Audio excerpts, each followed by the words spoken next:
ভাৰ্যা চাৰিৰ পৰামৰ্শ মতে অব্ৰাহামে কাম কৰাৰ ফলত তেওঁলোকৰ জীৱনত কেনেকুৱা সমস্যাই দেখা দিছিল।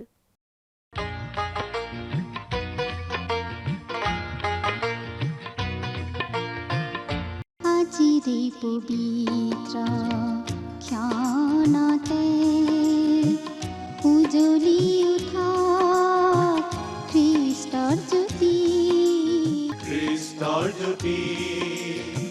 গ্ৰহণ কৰাই ভক্তি বচন এই মাথোন আমাৰ মিনতি গ্ৰহণ কৰাই ভক্তি বচন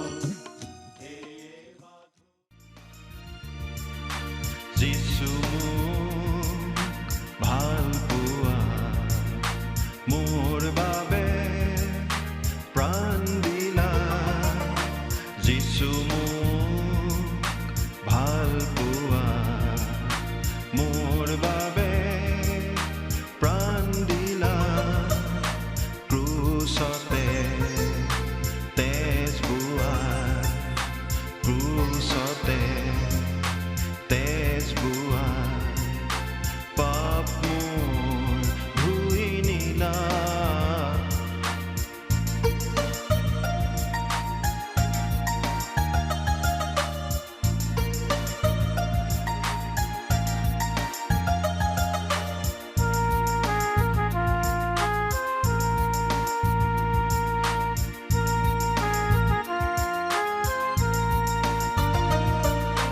পাপৰ সাগৰতে আছিলো ভাবু দুবুখাৰ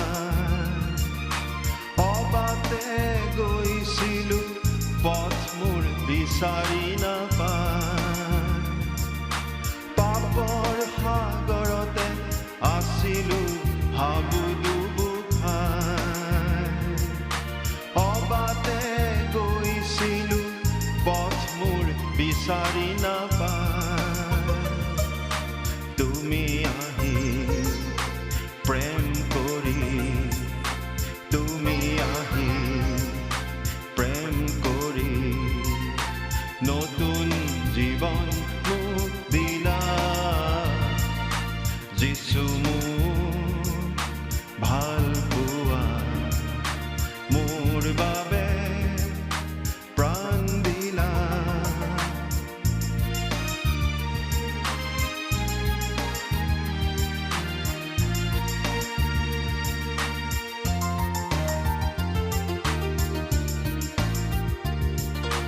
জীৱনৰ ভাৰ মোৰ আছিলে পৰ্বত সমান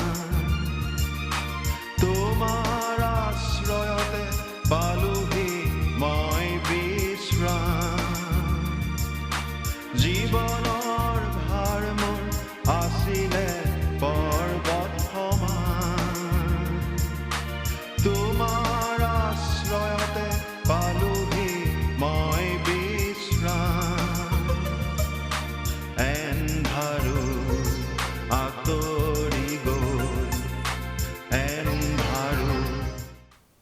নমস্কাৰ, আমাৰ দৰ্শকসকললৈ প্ৰভু যীশু খ্ৰীষ্টৰ মহান নামত উষ্ম আদৰণি জনাইছোঁ। এই ভক্তিবচন অনুষ্ঠানৰ যোগেৰে আপোনালোকক লগ পাই আমি নথৈ আনন্দিত হৈছোঁ। আমাৰ এই ভক্তিবচন অনুষ্ঠানটি হৈছে ধাৰাবাহিক বাইবেল অধ্যয়নৰ অসমীয়া অনুষ্ঠান। গোটেই বাইবেল শাস্ত্ৰখনেই আমি ইয়াত অধ্যয়ন কৰিম।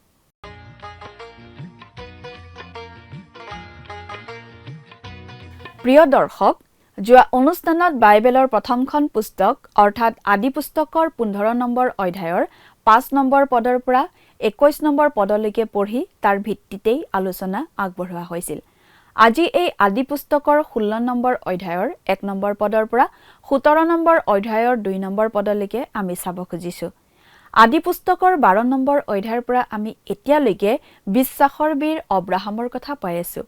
ঈশ্বৰে অব্ৰাহামক আকৌ আশীৰ্বাদ কৰি প্ৰতিজ্ঞা কৰিছিল আৰু অব্ৰাহামৰ বংশ সাগৰৰ পাৰৰ বালিৰ দৰে আকাশৰ তৰাৰ দৰে অগণন হ'ব বুলি কৈছিল।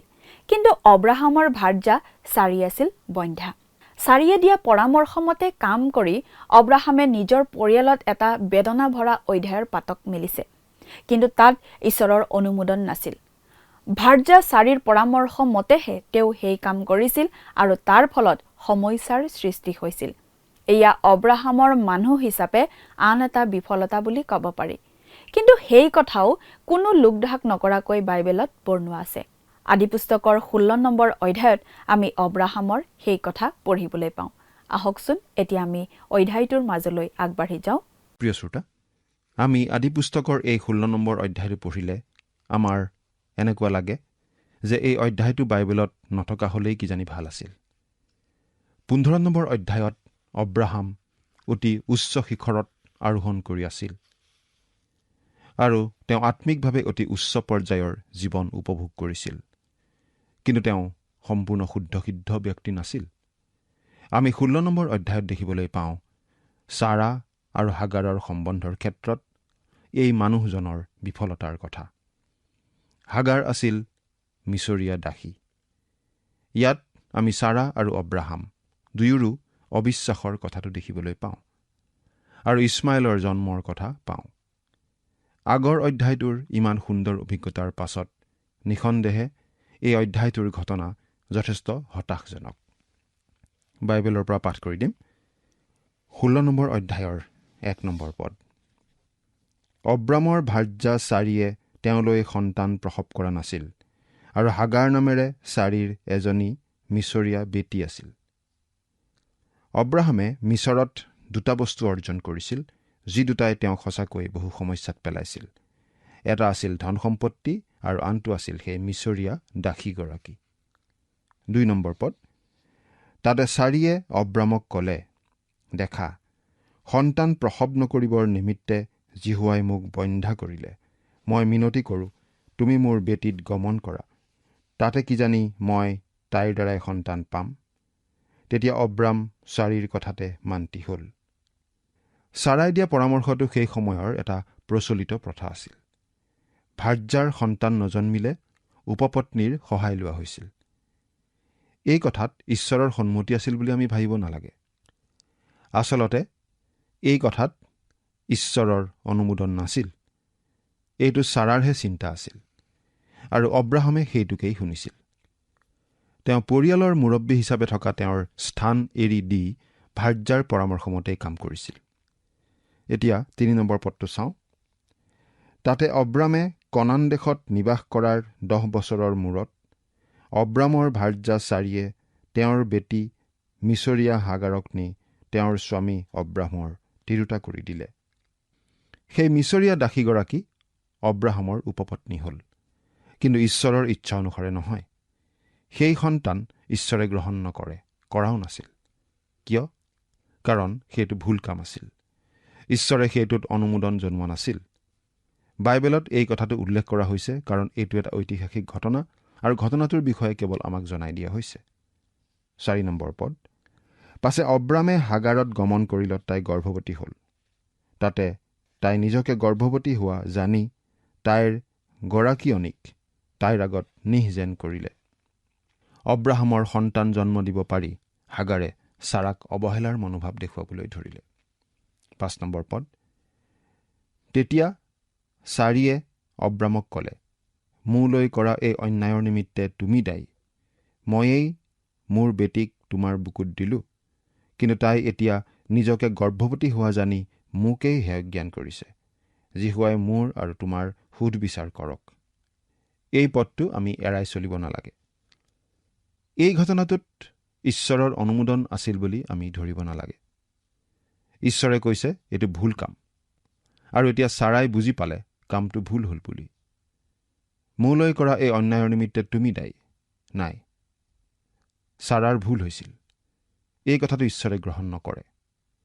এইটো বৃদ্ধ অব্ৰাহামৰ বাবে অতি বেদনা ভৰা অভিজ্ঞতা হ'ব ধৰিছিল।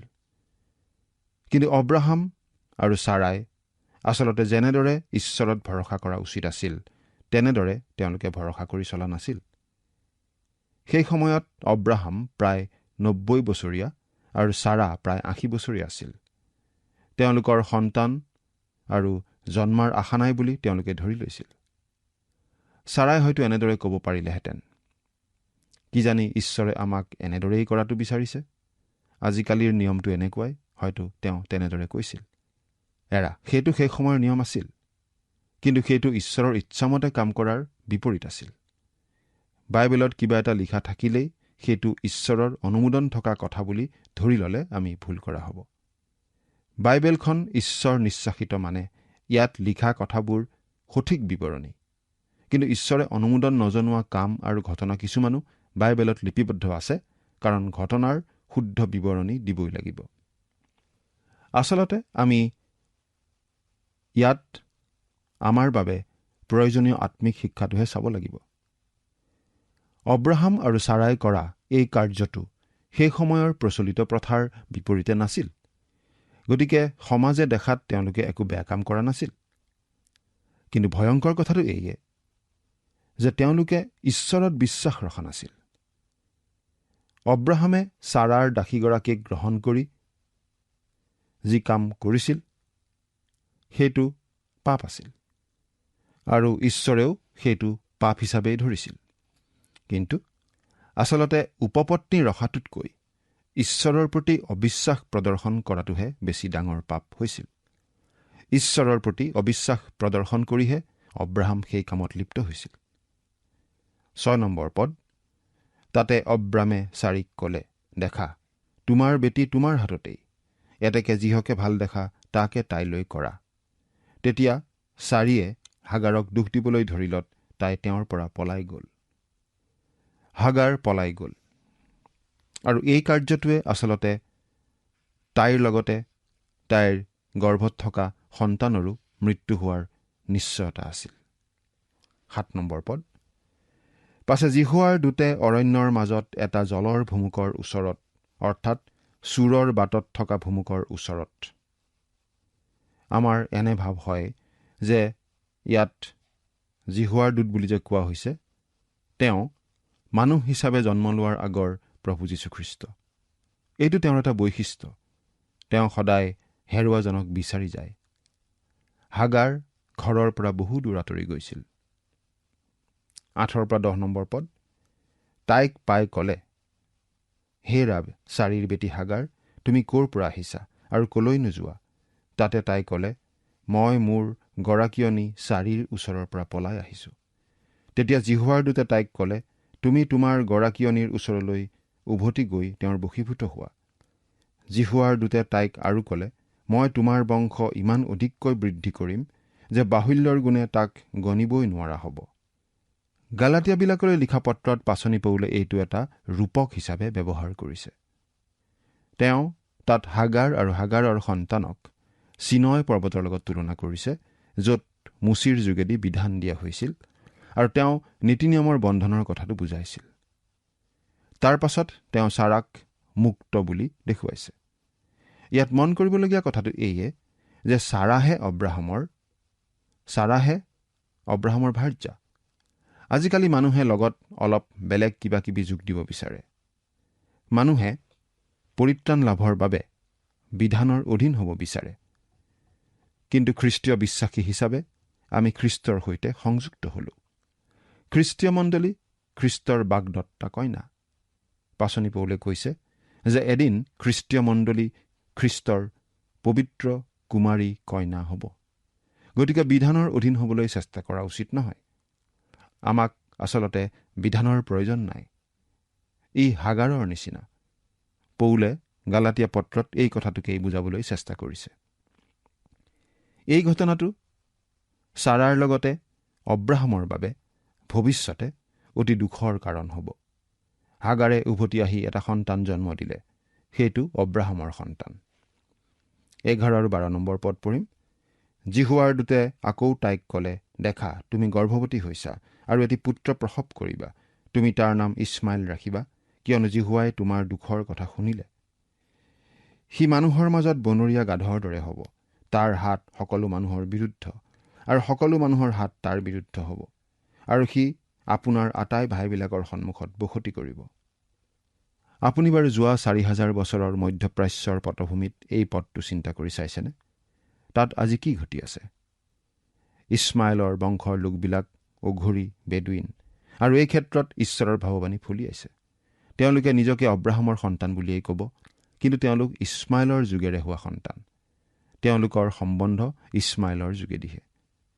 13 আৰু 14 নম্বৰ পদ, তেতিয়া তাই আপোনাকে কথা কোৱা জিহুৱাৰ নাম তুমি দেখোঁতা ঈশ্বৰ ৰাখিলে, কিয়নো তাই ক'লে জিহুৱাক দেখাৰ পাছে মই ইয়াত দেখি আছোঁ নহয়নে? এই হেতুকে সেই নাদৰ নাম বেৰ লহয় ৰবি, দৰ্শন পাই জীয়াই থকাৰ নাদ হ'ল। চোৱা, সেয়ে কাদেশবে আৰু বাৰেদৰে মাজত আছে। ঈশ্বৰে হাগাৰৰ প্ৰতি অনুগ্ৰহ দেখুৱাইছিল, কাৰণ পাপটো হাগাৰৰ নাছিল। গতিকে ঈশ্বৰে তাইৰ প্ৰতি অতি অনুগ্ৰহপূৰ্ণ ব্যৱহাৰ কৰিছিল। আমি বিশ্বাস কৰোঁ ইয়াতো প্ৰভুৰ দূত মানে মানুহৰূপে জন্ম লোৱাৰ আগৰ যীশুখ্ৰীষ্ট। হেৰুৱা লোকক তেওঁ বিচাৰি থাকে। তেওঁ সেই দয়ালু মেৰ ৰখীয়া। তেওঁ তাইলৈ এই মংগল বাক্য আনিছে। তেতিয়া তাই আপোনাকে কথা কোৱা জিহুৱাৰ নাম তুমি দেখোঁতা ঈশ্বৰ ৰাখিলে। এইটো তাই আগতে অনুভৱ নকৰা এটা নতুন ধৰণৰ কথা আছিল। তাই যে ঈশ্বৰৰ সৈতে সাক্ষাৎ হ'ল, সেই কথাটোৱে তাইক অভিভূত কৰিলে। সেই কথাটোৱে আমাক আজি বেছি আচৰিত নকৰে, কাৰণ ঈশ্বৰৰ বিষয়ে আজি আমাৰ ধাৰণা উন্নত। কিন্তু হাগাৰৰ নিচিনাকৈ আমিও আচলতে ঈশ্বৰৰ কথা বুজি পোৱাত অজ্ঞৰ নিচিনাই প্ৰকাশ কৰোঁ, অজ্ঞৰ নিচিনা ব্যৱহাৰ কৰোঁ। সীমিত মানুহে অসীম ঈশ্বৰক আচলতে কেতিয়াও ভালদৰে বুজি পাব নোৱাৰে, আৰু আমি সকলোৱে আচলতে তেওঁক ভালদৰে জানিবলৈ বুজিবলৈ অসমৰ্থ। ঈশ্বৰক ভালদৰে জানিবলৈ চেষ্টা কৰাটো মানুহৰ এটা অনন্তকলীয়া প্ৰচেষ্টা। এতিয়া 15 আৰু 16 নম্বৰ পদ দুটা পঢ়ি দিম। ইয়াত আমি এনেদৰে পাওঁ, পাছে হাগাৰে অব্ৰামলৈ এটি পুত্ৰ প্ৰসৱ কৰিলত, অব্ৰামে হাগাৰৰ পৰা জন্মা আপোনাৰ সেই পুত্ৰৰ নাম ইছমাইল থলে। হাগাৰে অব্ৰামলৈ ইছমাইলক প্ৰসৱ কৰা সময়ত অব্ৰামৰ বয়স 86 বছৰ আছিল। ইছমাইল অব্ৰাহামৰ সন্তান, আৰু ইছমাইল জন্ম হোৱাৰ সময়ত অব্ৰাহামৰ বয়স হৈছিল 86 বছৰ। ইয়াৰ পাছত আমি অব্ৰাহামলৈ অহা, তেওঁৰ জীৱনত অহা কিছুমান পৰীক্ষাৰ কথা পঢ়িবলৈ পাম। কিন্তু আমি আৰু আগবাঢ়ি যোৱাৰ আগতে ঈশ্বৰে অব্ৰাহামৰ আগত যে 7 বাৰ তেনেকুৱা পৰীক্ষা ৰাখিছিল আৰু দেখা দিছিল, তাৰে কথা অলপ মনত পেলাই ল'ব খুজিছোঁ। তাৰে 5টাৰ কথা আমি ইতিমধ্যেই পঢ়িবলৈ পালোঁ। অব্ৰাহামৰ জীৱনত কেইটামান বিফলতা আছিল, কিন্তু তেওঁৰ জীৱনত সফলতাও আছিল। আচলতে ঈশ্বৰে অব্ৰাহামক 7টা পৰীক্ষা দিছিল। প্ৰথমটো হৈছে, ঈশ্বৰে অব্ৰাহামক তেওঁৰ ঘৰ অৰ্থাৎ কলদিয়াবিলাকৰ উৰ অঞ্চলৰ পৰা ওলাই আহিবলৈ আহ্বান দিছিল। সেই আহ্বানৰ প্ৰতি অব্ৰাহামে দিয়া সঁহাৰি আছিল আংশিক সঁহাৰি। তেওঁৰ বিশ্বাস তেতিয়া দুৰ্বল আৰু অসম্পূৰ্ণ আছিল, কিন্তু তেওঁ তথাপি ঘৰ এৰি ওলাই আহিছিল। অৱশেষত অব্ৰাহাম নিৰাপদে গৈ কনান দেশ পাইছিল, আৰু ঈশ্বৰে অব্ৰাহামক তাতে আশীৰ্বাদ কৰিছিল। দ্বিতীয়তে, তাৰ পাছত কনান দেশত আকাল হৈছিল, আৰু অব্ৰাহামে কনান দেশৰ পৰা পলাই গৈ মিছৰ দেশ পাইছিলগৈ।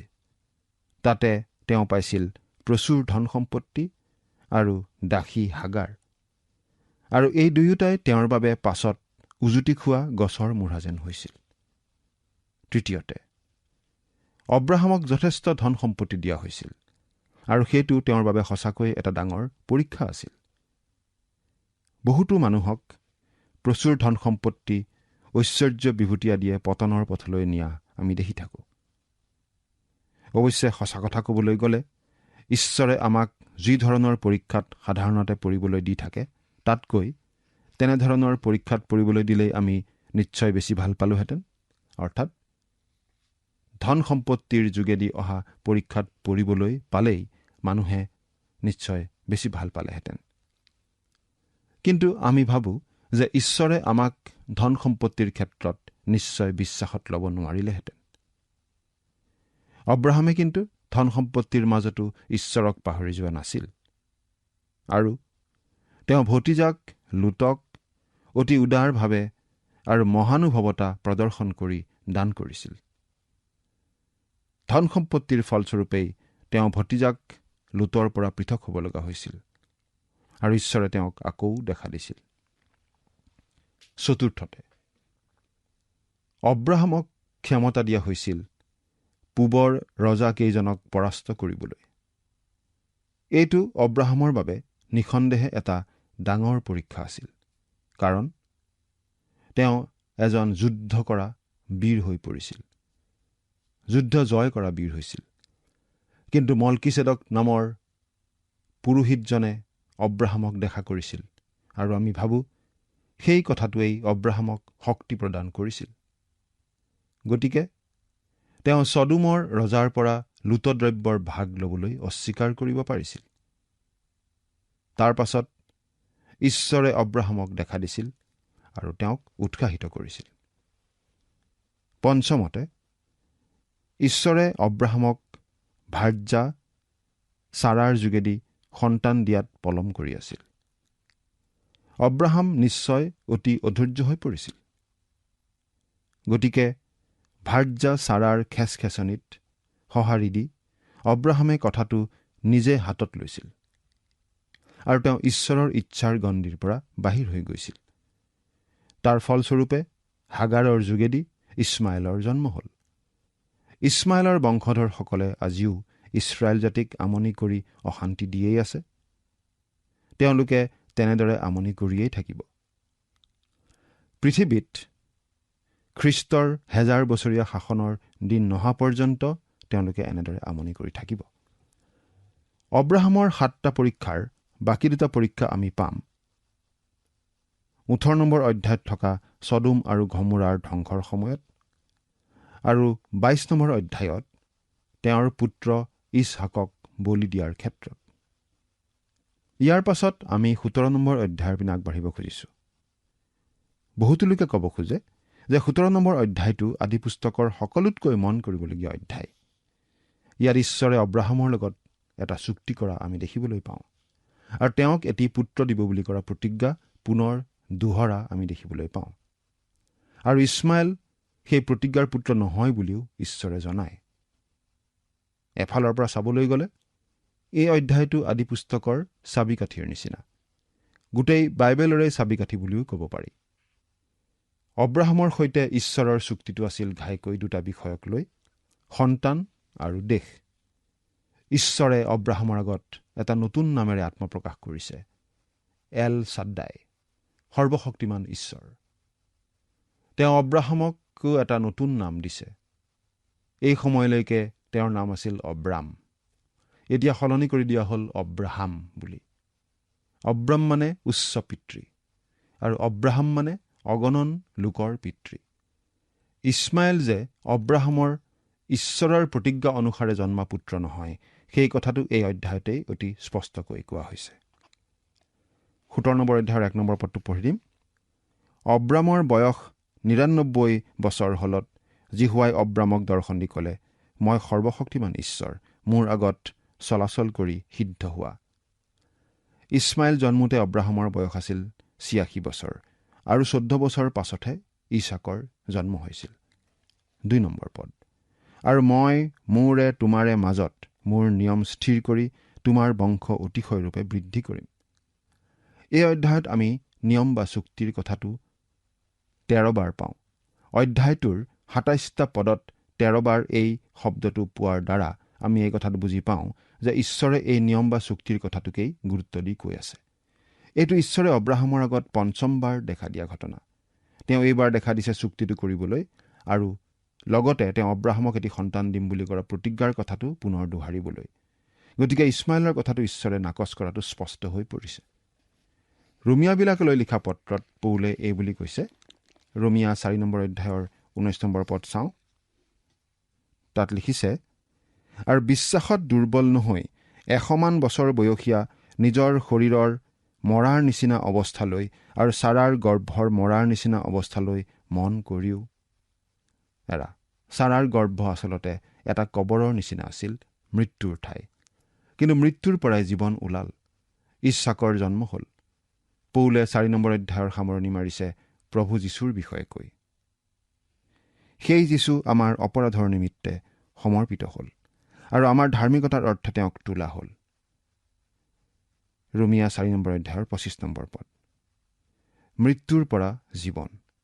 ঈশ্বৰে অব্ৰাহামক এই প্ৰতিজ্ঞাই কৰিছে। অব্ৰাহাম 99 বছৰীয়া বৃদ্ধ, ছাৰা 89 বছৰীয়া। ইছাকৰ জন্মৰ সময়ত অব্ৰাহাম আছিল 100 বছৰীয়া আৰু ছাৰা 90 বছৰীয়া। কিন্তু সেই অসম্ভৱো ঈশ্বৰে সম্ভৱ কৰিলে। ঠিক একেদৰে মৃত্যুৰ কবলত থকা প্ৰতিজন ব্যক্তিক তেওঁ অনন্ত জীৱন দিব পাৰে, নতুন জীৱন দিব পাৰে, জীয়াই তুলিব পাৰে। প্ৰভু যীশুখ্ৰীষ্টত বিশ্বাস স্থাপন কৰি প্ৰতিজন লোকে সেই নতুন জীৱন লাভ কৰিব পাৰে। আপুনি বাৰু লাভ কৰিছেনে? ঈশ্বৰে আপোনাক আশীৰ্বাদ কৰক। আমেন।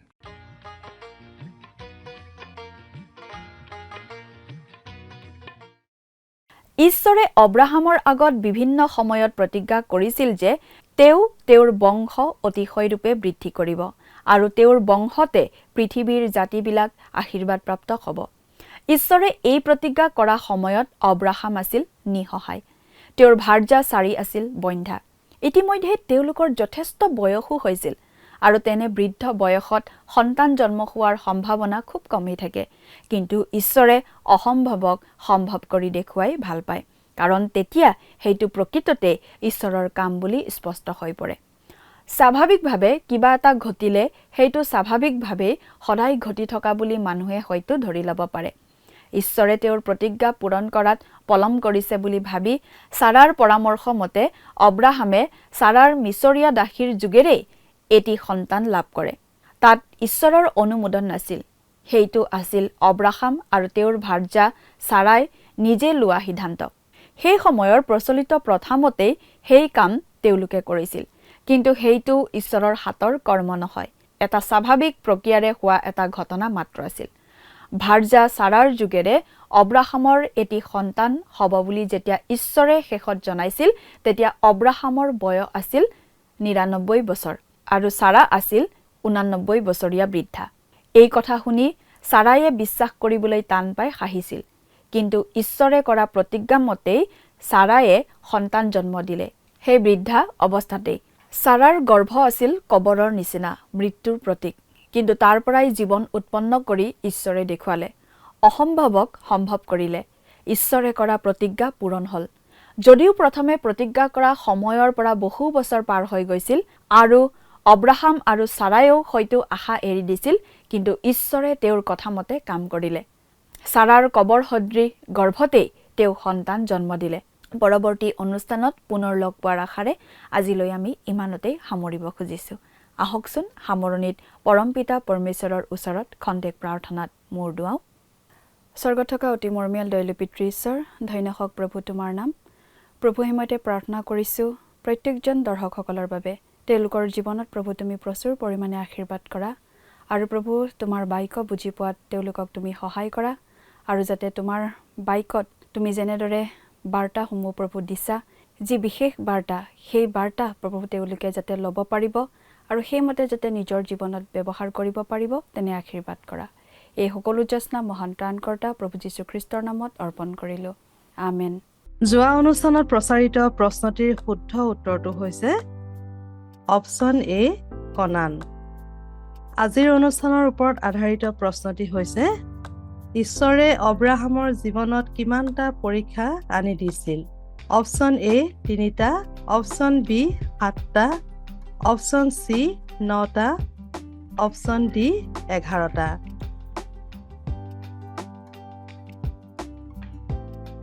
প্ৰিয় দৰ্শক, আজিৰ প্ৰশ্নৰ সঠিক উত্তৰটো আজি সন্ধিয়া 6 বজাৰ আগেয়ে আপোনাৰ নাম আৰু ঠিকনাৰে সৈতে আমালৈ 7429840242 নম্বৰত SMS নাইবা হোৱাটছআপৰ যোগে প্ৰেৰণ কৰক। প্ৰিয় দৰ্শক, আপুনি যদি আমাৰ এই অনুষ্ঠানৰ যোগেদি আশীৰ্বাদপ্ৰাপ্ত হৈছে আৰু আমাৰ লগত কথা পাতিবলৈ বিচাৰিছে বা আপোনাক প্ৰাৰ্থনাৰ সহায়ো পৰামৰ্শ লাগে, তেন্তে আমালৈ 7429840242 এই নম্বৰত পোনপটীয়াকৈ ফোন কৰিব পাৰিব। ধন্যবাদ।